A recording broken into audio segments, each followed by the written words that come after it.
سبحان اللہ۔ اسلامی طرز تعلیمات کا اولین مقصد، اولین ہدف یہی ہے کہ انسان علم کی دولت سے مالا مال ہو، اسے دینی تعلیمات کے بنیادی مسائل، فرائض و واجبات کے علاوہ روزمرہ کے پیش آمدہ مسائل میں شرعی رہنمائی کا علم ہو۔ ایک مسلمان کے لیے ضروری ہے کہ وہ فرائض و واجبات کو اچھی طرح سے جانے، ان کے مسائل کے بارے میں انہیں علم ہو، اور جو روزمرہ مسائل پیش آتے ہیں ان کے بارے میں انہیں شرعی معلومات ہو۔ یہ چیز ہر مسلمان پر ضروری ہے۔ جہالت اور گمراہی ایک دوسرے کے مترادف ہے۔ ایک انسان اگر جاہل ہے تو اسے گمراہ بھی کہا جا سکتا ہے۔ یہ ایک دوسرے کے مترادف ہے۔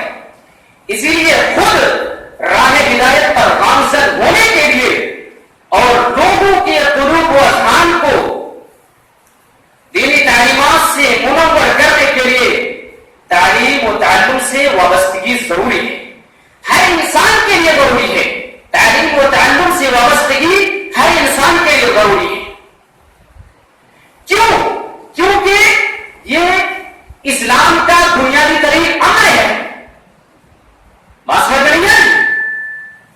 اللہ رب العالمین نے پیارے حبیب صلی اللہ علیہ وسلم پر جو سب سے پہلے وحی نازل فرمائی وہ تعلیم و تعلم ہی سے متعلقہ تھی۔ اللہ رب العالمین فرماتا ہے اقرأ باسم ربک الذی خلق۔ اے نبی صلی اللہ علیہ وسلم اپنے رب کے نام سے پڑھیے جس نے پیدا کیا۔ خلق الانسان من علق، جس نے انسان کو خون کے لوتھڑے سے پیدا کیا۔ انسان کو خون کے لوتھڑے سے پیدا کیا۔ اقرأ وربک الاکرم، اے نبی صلی اللہ علیہ وسلم آپ پڑھیے کیونکہ آپ کا رب بڑا عزت والا ہے، اکرام والا ہے۔ اقرأ وربک الاکرم الذی علم بالقلم، جس نے قلم کے ذریعے سے انسان کو علم سکھایا۔ علم الانسان ما لم یعلم، انسان کو وہ چیزیں سکھائی، وہ باتیں بتائی، ان چیزوں کا علم دیا جس کے بارے میں انسان جانتا نہیں تھا۔ امام ابن کثیر رحمہ اللہ اس آیت کی تفسیر میں لکھتے ہیں کہ اللہ رب العالمین نے انسان کو ایک حقیر چیز سے پیدا کیا۔ اللہ رب العالمین نے انسان کو ایک حقیر چیز سے پیدا کیا، خون کے لوتھڑے سے پیدا کیا، جس کی کوئی اہمیت نہیں ہے، جس کی کوئی وقعت نہیں ہے، لیکن علم کے ذریعے سے اللہ رب العالمین نے انسان کو معزز اور مکرم بنایا، عزت اور شرف والا بنایا صرف علم کی وجہ سے۔ آپ کو یاد ہے اللہ رب العالمین نے آدم علیہ السلام کو پیدا کرنے کے بعد علم دیا اور فرشتوں کے سامنے پیش کیا۔ فرشتے سجدہ ریز ہوئے اللہ کے حکم سے، کس بنیاد پر؟ صرف اور صرف علم کی بنیاد پر۔ وعلم آدم الاسماء كلها، اللہ رب العالمین نے آدم کو ساری چیزوں کے علم سکھایا۔ وعلم آدم الاسماء كلها، سارے اسماء، ساری چیزوں کے نام سکھائے۔ یہ چیز آدم علیہ السلام کو فرشتوں کے سامنے ممتاز کر دیا۔ اللہ کے پیارے حبیب صلی اللہ علیہ وسلم کو اللہ رب العالمین نے مخاطب کر کے فرمایا یہ اقرأ وربک الاکرم، آپ پڑھیے اپنے رب کے نام سے جو بہت اکرام والا ہے، عزت والا ہے۔ اور انسان کو اکرام و عزت کس سے ملتی ہے؟ تعلیم سے ملتی ہے۔ حیرت ہے کہ تعلیم و ترقی میرے پیچھے، شاعر کہتا ہے حیرت ہے کہ تعلیم و ترقی میرے پیچھے، جس قوم کا آغاز ہی اس طرح سے ہوا تھا۔ مسلمانوں کے لیے ایک بہت بڑا لمحے فکر ہے کہ یہ مسلمان آج تعلیم و ترقی کے میدان میں بہت پیچھے ہے، نہ دینی تعلیم میں نہ دنیاوی تعلیم میں۔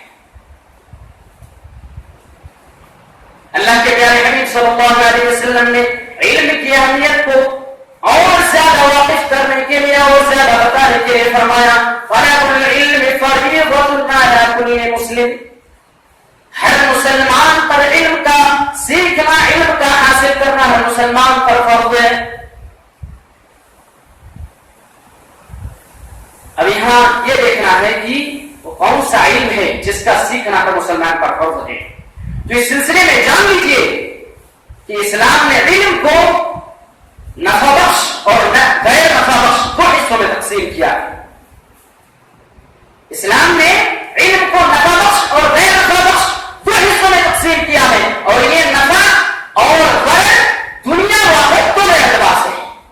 یہ نفع و غیر جو ہے دنیا و آخرت دونوں اعتبار سے ہے، جبکہ مروجہ نظام تعلیم اور اسلام کی فلسفہ تعلیم میں یہی جوہری فرق ہے کہ یہ صرف مادیت کے حصول کو ترجیح دیتا ہے، یہ دنیا کی علوم صرف مادیت کے حصول کو ترجیح دیتا ہے، صرف دنیا حاصل کرنے پر ترجیح دیتا ہے، اس کا دین سے کوئی مطلب نہیں ہے۔ جبکہ اسلام انسان کی خوشحال زندگی، آرام و سکون اور آسائش کی نفی نہیں کرتا۔ ایک انسان دنیا کی علم حاصل کرے، ڈاکٹر بنے، انجینئر بنے، سب کچھ بنے، اس کے ذریعے سے وہ آرام سکون جتنے بھی دنیاوی آسائشیں حاصل کرے، اسلام اس چیز کی نفی نہیں کرتا، اس چیز سے منع نہیں کرتا، لیکن اسلام نے دنیا کے مقابلے میں کہیں زیادہ آخرت کی فوز و فلاح اور آخرت کی کامیابی کے لیے اپنے نظام تعلیم کو اساسی ہدف قرار دیا ہے، بنیادی چیز قرار کیا ہے آخرت کی کامیابی۔ ایک انسان دنیا کے اندر کتنی بھی کامیابی حاصل کر لے، لیکن اگر وہ آخرت کے مقابلے میں آخرت کی کامیابی کی تیاری نہیں کرتا تو انسان اللہ کے نظر میں کامیاب نہیں ہے۔ ایک انسان دنیا کی جتنی بھی آسائشیں، جتنی بھی آرام حاصل کر لے، خوشحالی سکون حاصل کر لے، لیکن آخرت کے معاملے میں اگر وہ آخرت کی تعلیم حاصل نہ کرے، آخرت کی تیاری نہ کرے، آخرت جو ابدی نجات ہے اس کی تیاری نہ کرے، تو پھر اللہ کی نظر میں ایسا شخص کامیاب نہیں ہے۔ لیکن اسلام اس چیز سے منع بھی نہیں کرتا۔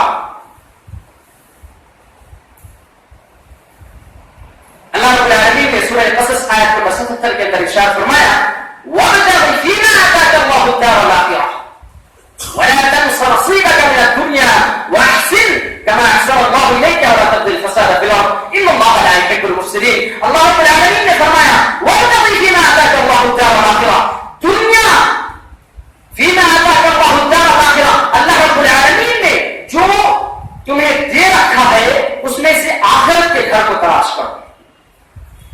آخرت کے حصول کو اللہ رب العالمین نے پہلے ذکر کیا وَلَا تَنْسَ نَصِيبَكَ مِنَ الدُّنْيَا، بعد میں اللہ نے ذکر کیا کہ دنیا میں جو کچھ تمہارا حصہ ہے اسے بھی مت بھول جاؤ، یعنی پہلے آخرت کی تیاری کرو پھر دنیا کے سلسلے میں سوچو۔ لیکن آج کے مسلمان پہلے دنیا کے بارے میں سوچتے ہیں، آخرت کے بارے میں بعد میں سوچتے ہیں۔ آخرت کے بارے میں اس وقت سوچتے ہیں جب عمر ڈھل جاتی ہے، جب پاؤں قبر میں چلے جاتے ہیں، تب آخرت کی تیاری کے بارے میں سوچتے ہیں۔ اللہ کے اس آیت کے سراسر منافی ہے۔ اللہ رب العالمین نے کہا جو کچھ اللہ رب العالمین نے تمہیں دے رکھا ہے اس میں پہلے آخرت کے گھر کو تلاش کرو، آخرت کی تیاری کرو۔ وَابْتَغِ فِيمَا آتَاكَ اللَّهُ الدَّارَ الْآخِرَةَ وَلَا تَنْسَ نَصِيبَكَ مِنَ الدُّنْيَا، پھر دنیا میں جو کچھ تمہارے حصے ہیں، تمہارے اہل عیال کے حصے ہیں، تمہارے ماں باپ کے حصے ہیں، تمہارے قریب پڑوس جماعت کے جو حصے ہیں اسے نہ بھول جاؤ، دنیا بھی حاصل کرو تاکہ تم اپنے بال بچوں کو پال سکو، خود اپنی نفس کو پال سکو، جماعت اور پڑوسیوں کے حقوق کو ادا کر سکو۔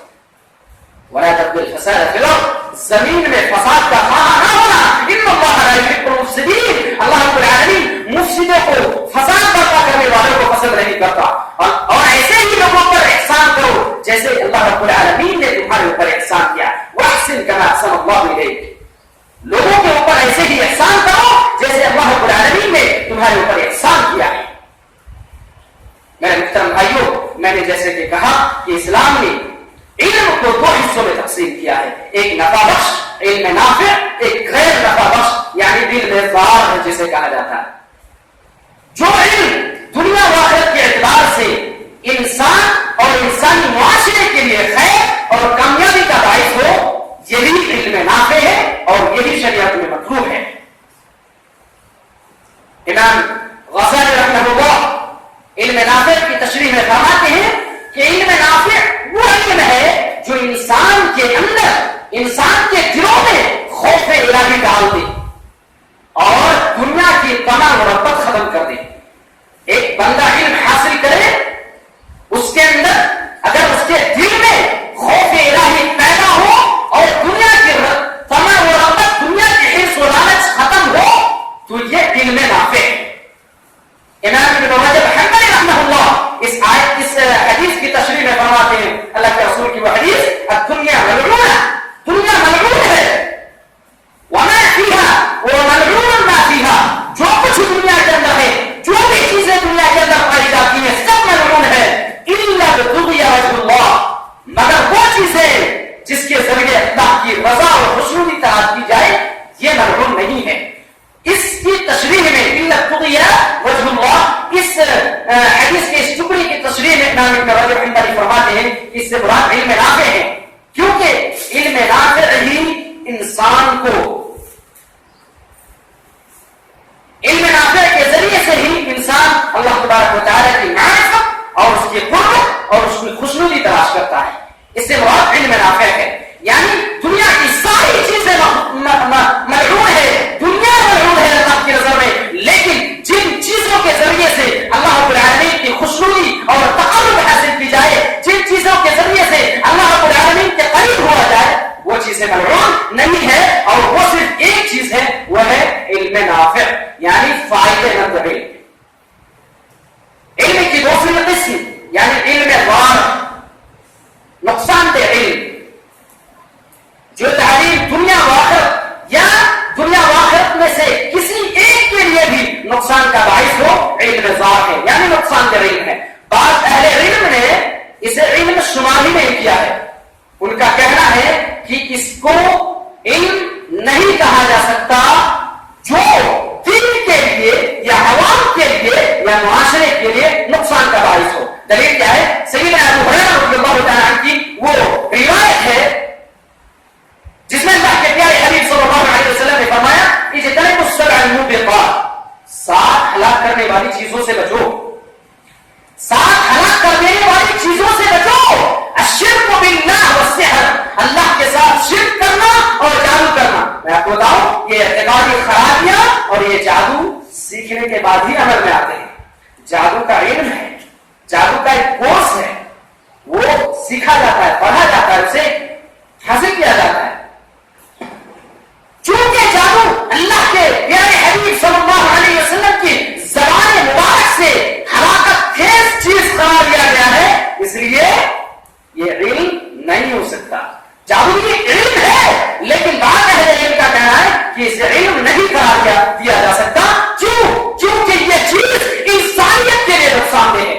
اعتقادی خرابی، یہ شرک کیا علم نہیں ہے؟ اعتقادی خرابیاں آپ یوٹیوب پر مدری چینل کھول کے دیکھیں، ایک سے خرافات، ایک سے شرک کے گمراہیاں آپ کو نظر آئیں گی. یہ بھی علم ہے، وہ بھی بیٹھے بیٹھے اپنے وہ لوگوں کو تعلیم دے رہے ہیں کہ بھائی ایسا کرنا ہے ویسا کرنا. یہ شرک ہے، یہ بھی سیکھا جاتا ہے، اس کا بھی علم ہے. تو جو چیزیں اللہ سے دور کر دے، جو چیز اللہ کی نافرمانی کرے، وہ علم نہیں ہو سکتا. یہ بات ہے علم کا کہنا ہے. لیکن علم کی 2 قسمیں ہیں، ایک علم نافع یا ایک علم ضار یعنی نقصان دہ علم. علم نافع کی اہمیت کیا ہے؟ آئیے حدیث کی طرف چلتے ہیں. سیدنا ابو ہریرہ رضی اللہ تعالی عنہ سے روایت ہے، صحیح مسلم کی روایت ہے، اللہ کے پیارے حبیب صلی اللہ علیہ وسلم نے ارشاد فرمایا اذا مات الانسان انقطع عمله، جب انسان مر جاتا ہے تو اس کا عمل کا سلسلہ منقطع ہو جاتا ہے، ختم ہو جاتا ہے، الا من ثلاث، سوائے 3 چیزوں کی۔ انسان مر گیا، اس کا عمل کا سلسلہ ختم ہو گیا، جو کچھ عمل کرنا ہے پتہ چل رہا ہے، جو کچھ عمل کرنا ہے اپنی زندگی میں رہتے ہوئے، یعنی زندہ رہتے ہوئے عمل کر لیجیے، آخرت کی تیاری کر لیجیے، کیونکہ جب انسان مر جاتا ہے تو اس کا عمل کا سلسلہ ختم ہو جاتا ہے۔ لیکن 3 چیزیں ایسی ہیں جس کے ذریعے سے انسان کو ثواب پہنچتا رہتا ہے۔ صدقہ جاریہ، اللہ کے پیارے حبیب صلی اللہ علیہ وسلم نے پہلی چیز جو بیان کی وہ ہے صدقہ جاریہ۔ دوسری چیز اور علم ينتفع به، یہ ایسا علم جس کے ذریعے سے فائدہ اٹھایا جائے، یعنی علم نافع کو اللہ کے پیارے حبیب صلی اللہ علیہ وسلم نے صدقہ جاریہ قرار دیا، یعنی ثواب کا ذریعہ قرار دیا ہے۔ اور ولد صالح يدعو له، یا نیک اولاد جو بندے کے لیے جو فوت ہو گیا اس کے لیے دعا کرے۔ تو یہ 3 چیزیں ایسی ہے جس کے ذریعے سے انسان کے مرنے کے بعد بھی اسے ثواب پہنچتا رہتا ہے۔ تو ان میں سے ایک چیز علم نافع ہے، یعنی اگر کوئی شخص زندہ رہتے ہوئے لوگوں کو کوئی نفع بخش امور، کوئی نفع بخش تعلیم دے دیا جس سے لوگ فائدہ اٹھا رہے ہیں، تو اس کا ثواب اس کے مرنے کے بعد بھی اسے ملتا ہے۔ اور باقی 2 چیزیں یعنی صدقہ جاریہ اور ولد صالح یعنی نیک اولاد، اس کا تعلق بھی اگر غور سے دیکھا جائے تو علم سے ہی ہے، اس کا تعلق بھی اگر غور سے دیکھا جائے تو علم سے ہی ہے، کیونکہ جب بندہ صدقہ کے فضائل سے واقف ہوگا تبھی صدقہ کرے گا۔ کوئی اپنا مال، اپنا روپیہ پیسہ ایسے ہی یوں ہی کسی کو نہیں دے دیتا، اپنا مال، اپنا روپیہ پیسہ یوں ہی کسی کو نہیں دے دیتا، جب اسے علم ہوگا، صدقے کے فضائل کے بارے میں معلوم ہوگا تبھی وہ صدقہ کرے گا۔ پتہ چلا اس کے لیے بھی علم ضروری ہے۔ اور ولد صالح يدعو له، یا نیک اولاد جو اس کے لیے دعا کرے۔ کبھی آپ نے دیکھا ہے کسی اسکول کالجز کے بچے جو پڑھتے ہیں اسکول اور کالجز میں، وہ اپنے ماں باپ کے لیے دعا کرتے ہیں، اور پھر ہم کمانا بیانی صغیرہ ان کو پتا ہے، کبھی آپ نے سنا ہے؟ میں نے تو مدرسے کے اندر ہزاروں بچوں کو سنا ہے، میرے اساتذہ کو سنا ہے جو اپنی والدین کے لیے دعا کرتے ہیں۔ ابھی آپ نے سنا نہیں سنا ہے؟ یہ دینی تعلیم ہی کے ذریعے سے ممکن ہے، یہ دینی تعلیم علم نافع ہی وہ چیز ہے جس کے ذریعے سے ایک آپ کے اولاد کو نیک بناتی ہے اور آپ کی اولاد آپ کے لیے دعا کرتی ہے۔ تو اس کے لیے بھی علم کی ضرورت ہے۔ ایک جو واقعہ ہے، حسن بصری، والد حسن بصری رحمہ اللہ کے دربار میں ایک شخص حاضر ہوا اور پوچھا کہ حضرت شیخ محترم مجھے بتائیے کہ میں نیک ہوں یا نہیں، مجھے بتائیے کہ میں صالحین میں سے ہوں کہ نہیں۔ امام حسن بصری کے سامنے سوال کیا اس بندے نے؟ بھائی ہمارے جیسے عالم ہوتے تو کہتے ارے بھائی آپ نیک ہیں یا نہیں، میں کیسے بتا سکتا ہوں؟ لیکن علم ایک ایسی چیز ہے جو انسان کو وہاں تک پہنچا دیتی ہے جہاں تک کسی کا سوچ نہیں پہنچ سکتا۔ حسن بصری رحمہ اللہ نے اس کی باتیں سنی اور اس سے پوچھا اے شخص کیا تمہارے ماں باپ زندہ ہے؟ کہا کہ نہیں۔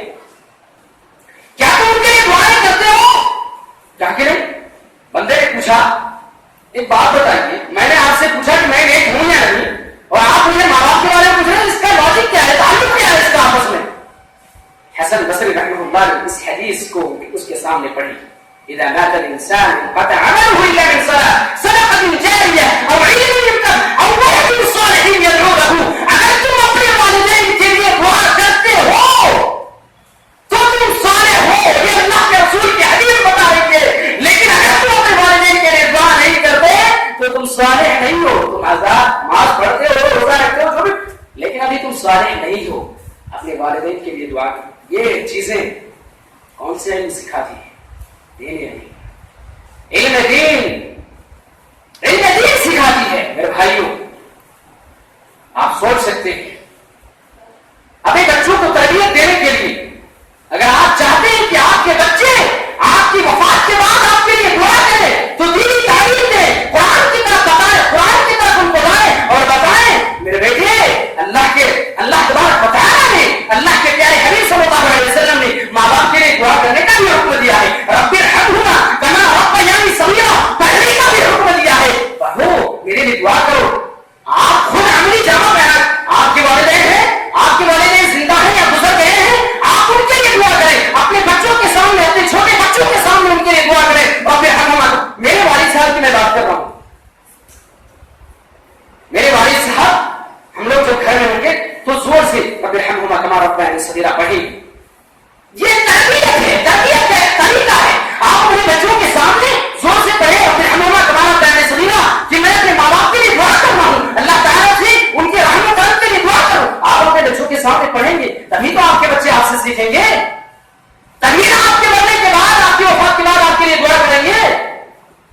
فرماتے ہیں علم کی فضیلت میرے نزدیک عبادت کی فضیلت سے بہتر ہے. مستدرک حاکم کی صحیح روایت ہے.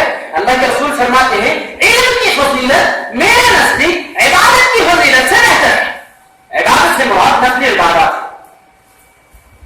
دوسری روایت سیدنا معاذ رضی اللہ تعالیٰ عنہ سے روایت ہے. اللہ کے پیارے حبیب صلی اللہ علیہ وسلم نے ارشاد فرمایا فضل العالم على العابد كفضل القمر ليلة البدر على سائر الكواكب. سنن ابی داؤد، سنن ترمذی، سنن ابن ماجہ، ان تمام حدیث کی کتابوں کے اندر روایت موجود ہے، صحیح روایت ہے. اللہ کے پیارے حبیب صلی اللہ علیہ وسلم فرماتے ہیں کہ ایک عالم کی فضیلت ایک عابد پر یعنی عبادت گزار بندے پر ایسے ہی ہے جیسے کہ 14ویں رات کے چاند کی فضیلت تمام ستاروں پر ہے. یہاں ایک نقطہ میں واضح کر دوں، اللہ کے رسول نے عالم کو عابد پر فضیلت دی اور مثال دیا کہ چاند جیسے چاند ستاروں کی روشنی پر فضیلت رکھتا ہے، 14ویں رات کی چاند ستاروں کی روشنی پر فضیلت رکھتا ہے، ایسے ہی ایک عالم ایک عابد یعنی نفلی عبادت گزار بندے پر فضیلت رکھتا ہے. مثال دیا آپ نے چاند کے ذریعے. ایک نقطہ واضح کر دیتا ہوں، چاند کی جو روشنی ہوتی ہے یہ خود کی نہیں ہوتی ہے. آپ جانتے ہیں جو سائنس اس میں پڑھایا جاتا ہے کہ یہ مطلب حاصل کیا ہوا حاصل کی ہوئی روشنی ہے، یعنی چاند خود کی روشنی نہیں نکالتا بلکہ وہ پہلے سورج سے روشنی حاصل کرتا ہے پھر روشن ہوتا ہے. ایسے ہی ایک عالم ایک عالم خود علم حاصل نہیں کرتا یا خود عالم نہیں بن جاتا بلکہ اللہ اور اس کے رسول کی کتاب و سنت سے علم حاصل کرتا ہے اور وہ کیا کہتے ہیں عالم پر فضیلت رکھتا ہے. یعنی ان کا خود کا علم نہیں ہوتا. ایک عالم جو ہے اس کا خود کا میں یا کوئی بھی عالم ہو اس کا خود کا کوئی وجود نہیں ہے بلکہ عالم بنتا ہے اس چیز سے قرآن و سنت کا علم حاصل کر کے. اور قرآن و سنت کے بارے میں علماء کے بارے میں اللہ کے پیارے حبیب صلی اللہ علیہ وسلم نے فرمایا تھا العلماء ورثۃ الانبیاء. علماء انبیاء کے وارث ہوتے ہیں. وارث ہونے کا مطلب علماء انبیاء سے علم حاصل کرتے ہیں. انبیاء سورج ہے، علماء چاند ہے. یہ کہنے کا یہ نقطہ ہے میں بتا. دوسری روایت سیدنا ابو امامہ رضی اللہ تعالیٰ عنہ سے روایت ہے. اللہ کے رسول صلی اللہ علیہ وسلم سے پوچھا گیا کہ ایک عابد اور ایک عالم میں سے بہتر کون ہے؟ اللہ کے رسول صلی اللہ علیہ وسلم نے فرمایا فضل العالم علی العابد کفضلی علی ادناکم. تم میں سے ایک ادنا صحابی پر جس طرح میری فضیلت ہے اسی طرح سے ایک عالم کی فضیلت عابد پر ہے. آپ اپنے بچوں کو عالم بنائیں، آپ اپنے بچوں کو دینی تعلیم دیں. یہ دینی تعلیم ہی آپ کے لیے نجات کا ذریعہ ہے.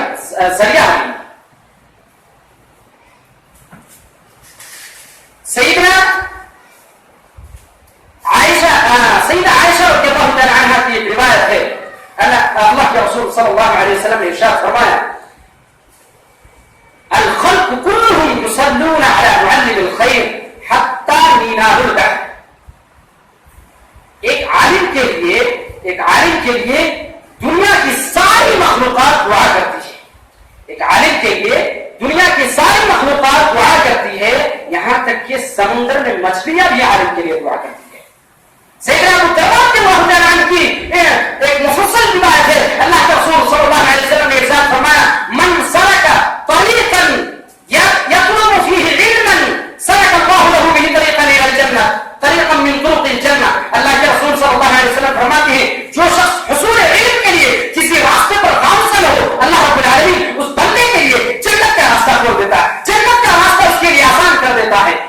وَإِنَّ الْمَلَائِكَةَ لَتَضَعُ أَجْنِحَتَهَا رِضًا لِطَالِبِ الْعِلْمِ. اور فرشتے اللہ کے مقرر فرشتے اللہ کے عرش کے فرشتے اپنے پروں کو بچھا دیتے ہیں ایک طالب علم کی خوشی کے لیے، ایک طالب علم کی رضا کے لیے. کیونکہ وہ اللہ کی باتوں کو حاصل کرنا چاہتا ہے، اللہ اور اس کے رسول کی باتوں کو سیکھنا چاہتا ہے. فرشتے عزت کرتے ہیں کس بنیاد پر؟ قرآن اور سنت کی بنیاد پر فرشتے ایک عالم کی عزت کرتے ہیں، ایک عالم کے لیے اپنے پروں کو بچھا دیتے ہیں.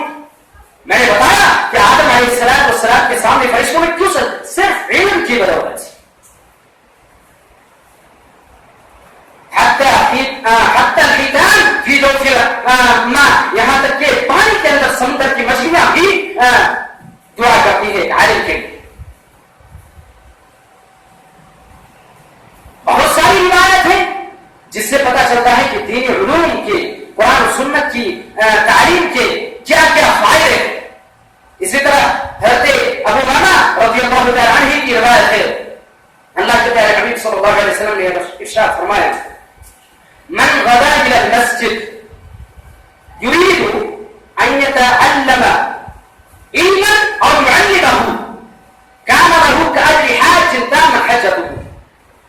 صحیح الترغیب والترہیب کی روایت ہے، اللہ کے پیارے حبیب صلی اللہ علیہ وسلم ارشاد فرماتے ہیں کہ جو شخص مسجد کی طرف اس نیت سے آتا ہے، مسجد ہی سے انسان کو دینی علوم حاصل ہوتے ہیں. جو شخص مسجد کی طرف اس نیت سے آتا ہے، اس ارادے سے آتا ہے کہ وہ دین کی خیر و بھلائی کی کوئی باتیں سیکھے گا یا پھر سکھائے گا، اللہ کے رسول فضیلت بتاتے ہوئے فرماتے ہیں اس بندے کے لیے اتنا اجر و ثواب ہے جتنا ایک حاجی کو حج کرنے کا ثواب ہوتا ہے. سبحان اللہ، سبحان اللہ. ایک بندہ صرف اللہ کی باتوں کو سیکھنے کے لیے، دین کی باتوں کو سیکھنے کے لیے، اس پر عمل کرنے کے لیے یا سکھانے کے لیے مسجد کا رخ کرتا ہے، وہ آتا ہے، درس سنتا ہے، تو اس کے لیے اتنا اجر ہے. چاہے درس ہو رہے ہو مسجد میں، چاہے آپ سن رہے ہو یا سنا رہے ہو، اللہ کے رسول کی اس حدیث کے مطابق آپ کو ایک مکمل حج کا ثواب ملتا ہے. سبحان اللہ والحمد. یہ علوم کی فضیلت ہے، قرآن و سنت کی تعلیم کی فضیلت ہے.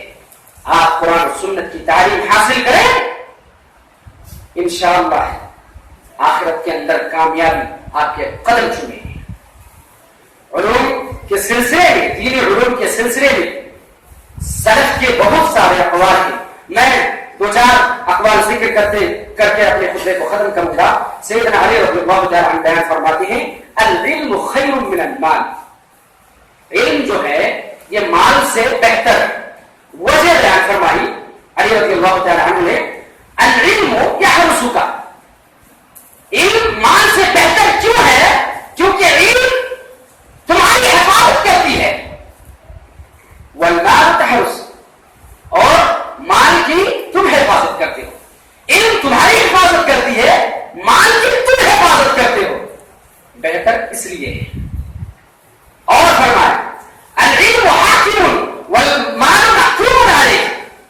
علم حاکم ہے، علم کے ذریعے سے انسان حکومت کرتا ہے. والمال محکوم علیہ، اور مال پر حکومت کی جاتی ہے. مال پر حکومت کی جاتی ہے، مال کے اوپر انسان کا بس چلتا ہے، لیکن علم انسان کو اپنے بس میں چلاتا ہے. اور فرمایا کہ والمال تنقصه النفقہ. خرچ کرنے سے مال گھٹتا ہے.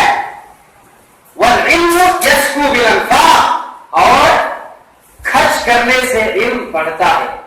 میں نے آپ کے سامنے چند باتیں کی علم کے تعلق سے، آپ کو بھی اس کا علم ہو بڑھ گیا، کسی اور کو بھی آپ بولیں گے وہ بھی بڑھ گیا. تو علم جو ہے یہ آپ کی حفاظت کرتی ہے، مال کے آپ خود حفاظت کرتے ہیں. علم کے ذریعے حکومت کی جاتی ہے، جبکہ مال کے اوپر حکومت کی جاتی ہے. علم خرچ کرنے سے بڑھتا ہے اور مال خرچ کرنے سے گھٹتا ہے. یہ تین وجہ بیان فرمائی اور فرمایا: علم خیر من المال. علم مال سے بہتر ہے. سیدنا علی رضی اللہ تعالیٰ عنہ کی روایت ہے، فرماتے ہیں: العالم افضل من الصائم القائم المجاہد. ایک عالم، ایک روزے دار، ایک قیام اللیل کا پابند اور ایک مجاہد سے بہتر ہے. کیوں؟ اللہ کے رسول کی وہ حدیث جو میں نے آپ کے سامنے پہلے بیان کی. اللہ کے رسول نے فرمایا: فضل العلم احب الی من فضل العباد.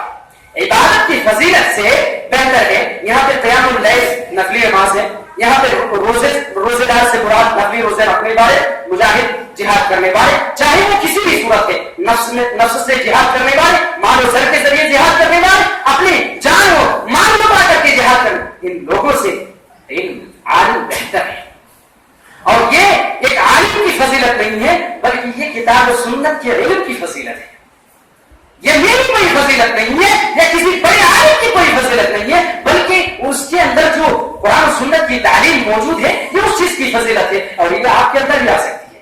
آپ قرآن حدیث کا علم سیکھیں. سیدنا ابو الدرداء رضی اللہ تعالی عنہ بیان فرماتے ہیں العالم والمتعلم فی الاسلام.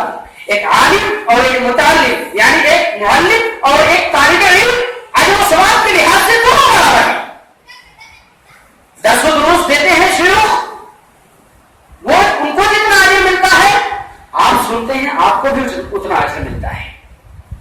سیدنا ابو الدرداء کے اللہ تعالی عنہ کی روایت ہے، فرماتے ہیں کہ مثل العلماء فی الناس، علماء کی مثال لوگوں میں ایسے ہی ہے کمثل النجوم فی السماء، جیسے کہ آسمان میں ستارے یہتدی بہا، اس کے ذریعے سے ہدایت حاصل کی جاتی ہے، راستہ حاصل کیا جاتا ہے. پہلے زمانے کے لوگ آپ کو پتا ہے ستاروں کے ذریعے سے صحیح راستہ معلوم کیا کرتے تھے. تو سیدنا ابو الدرداء رضی اللہ تعالی عنہ فرماتے ہیں کہ ایک عالم کے ذریعے سے ایک انسان سیدھے راستے پر چلتا ہے، ایک انسان دین صراط مستقیم پر چلتا ہے ایک عالم کی وجہ سے. اس لیے علماء کی مثال آسمان میں ستاروں کے مانند ہے. امام شافعی رحمہ اللہ فرماتے ہیں طلب العلم افضل من صلاۃ النافلہ، یہ نفلی نماز سے علم کا حاصل کرنا زیادہ افضل ہے. نفلی نماز سے ایک انسان کا علم حاصل کرنا یہ زیادہ افضل ہے. وجہ کیا ہے؟ وجہ وہ اللہ کے رسول کی وہ حدیث، اور دوسری بات یہ ہے علم کا حاصل کرنا فرض ہے. طلب العلم فریضہ، یہ فرض ہے، اور نفلی نماز تو نفلی ہے. لہذا نفلی نماز کی فضیلت یہ دلیل کی بنیاد پر وہ بات کہتے ہیں. ہمارے اسلاف دلیل کی بنیاد پر بات کہتے ہیں. امام احمد بن حنبل رحمہ اللہ فرماتے ہیں الناس يحتاج الى العلم من الطعام والشراب. ایک انسان کھانے اور پینے سے زیادہ اس کو علم کی ضرورت ہے. ایک انسان کو علم کی ضرورت ہے، کھانے اور پینے سے زیادہ اس کی ضرورت ہے. کیوں؟ الناس يحتاج الى الطعام والشراب في اليوم مرة أو مرتين. ایک انسان کو دن میں ایک بار یا دو بار کھانے کی ضرورت پڑتی ہے، لیکن امام احمد بن حنبل رحمہ اللہ فرماتے ہیں کہ قرآن و سنت میں قرآن و سنت کے مطابق زندگی گزارنے کے لیے ایک انسان کو اپنے نفس بعدد انفاسہ ہی، ایک انسان کو اپنے سانسوں کے برابر علم کی ضرورت پڑتی ہے. لہذا علم کھانے اور پینے سے زیادہ ضرورت کی چیز ہے. یہ ہمارے اسلاف ہیں جو علم دین کے بارے میں قرآن و سنت کے مطابق ہمارے لیے، ہماری ہدایت کے لیے، ہمیں سیدھے راستے پر چلانے کے لیے باتیں کہہ گئے ہیں. دنیاوی تعلیم یا دینی تعلیم جو بھی ہو اس کے بہت سے فوائد ہیں، لیکن جو دینی تعلیم کے فوائد ہیں ان کا تعلق آخرت سے ہے، ان کا تعلق اللہ سے ہے، ان کا تعلق اللہ اور اس کے رسول سے ہے. اس لیے یہ زیادہ انسان کے لیے نفع مند ہے، کیونکہ انسان کو دنیا کی فکر نہیں کرنی چاہیے، آخرت کی فکر کرنی چاہیے. دینی تعلیم کی وجہ سے آپ کے گھر میں علم و اخلاق کا گہوارہ بن جاتا ہے. میں نے بتایا کہ آپ کے بچے آپ کے لیے آپ کے وفات کے بعد اسی وقت دعا کریں گے جب آپ ان کو دینی تعلیم دیے رہیں گے، جب آپ ان کو سکھائے رہیں گے کہ ماں باپ کے لیے کون سی دعا کی جاتی ہے. یہ علم کے تعلق سے چند باتیں تھی جو میں نے آپ لوگوں کے سامنے رکھی. اللہ تبارک و تعالیٰ سے دعا کرتے ہیں اللہ تعالیٰ ہم سب کو علم نافع کی